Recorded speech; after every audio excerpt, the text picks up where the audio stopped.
Hi everyone, I'm David Lewis, and for over 10 years I've had the privilege of helping students unlock their full potential in maths. We've listened, we've learned, and we've poured all that experience into something truly special, the Maths Academy. And I'm thrilled to introduce my new colleague David Langley, who joins us from a well-known maths school. He's taught over 3,000 students in the last 3 years.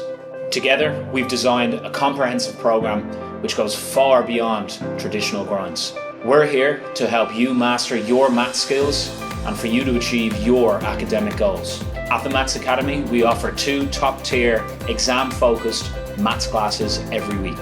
And if you can't make it in person, you can even attend the grinds online. And complementing those, we have our incredibly popular 1-hour live Sunday workshops with me. These are interactive, energizing, and truly student-led sessions, giving you the chance to dive deep into any areas that you find challenging. But the Maths Academy is so much more than just grinds classes. We provide a complete support system. Your investment gives you access to our Supervised Study Lounge in our state-of-the-art new campus in Blackrock. It is a quiet, structured place for focused study.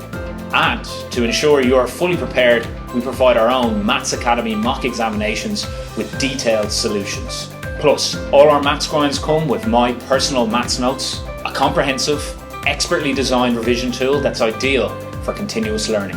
You'll also get 40 hours of on-demand video maths tutorials. Our unique teaching methodology, combined with years of experience, empowers students to master exam strategies and build confidence. Join us at the Maths Academy, where your ambition meets our expertise in a supportive, exam-focused environment. Let's chat. We are ready to help you achieve your best. I was worried going into 6th year about maths because obviously it has the extra 25 points, but David really gave me loads of encouragement and helped me throughout the year, and then I ended up getting my H1 in maths, which I was really happy about.